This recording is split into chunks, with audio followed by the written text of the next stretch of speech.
the media and the Boogeyman syndrome.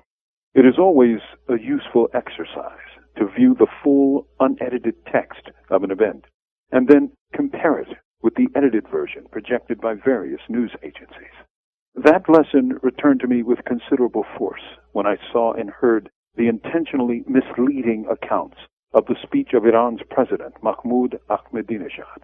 Assuming that the English translator gave an accurate rendition of Ahmadinejad's speech, which I must, as I don't speak or understand Farsi, the Iranian president said that there were a number of Americans who believed that the U.S. government itself may have been responsible for 9/11.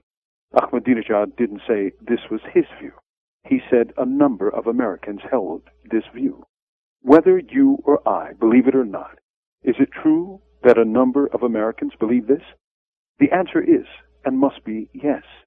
But the media, addicted to the theme of Mad Mahmoud, played it as if this was his opinion, the latest example of a nutcase foreigner spouting nonsense at the UN. Why? Because the sensational sells. So media businesses hype the news and slant the news to boost sales. It ain't personal. It's just business. So what's the problem? Why should any of us care? Because in a nutshell, this is the raw material of which wars are made. Many years ago, former General and outgoing President Dwight Eisenhower warned the country about the military-industrial complex. It was true, but it didn't go far enough. For there is a military-industrial media complex, an integral part of the whole. The Iraq War could never have occurred without the collusion of the corporate media. In essence, they sold the war by peddling lies and fears put out by the Bush administration. The voices of anti-war people were muted or absent. Given what we've just seen about how effortlessly the media can mislead, in a few months, it's not unthinkable that they can sell a war with Iran, with the Mad Mahmoud scenario, the opening gambit.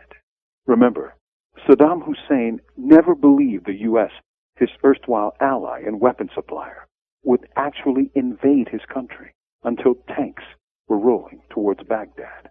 The media, by creating a boogeyman, made all the difference.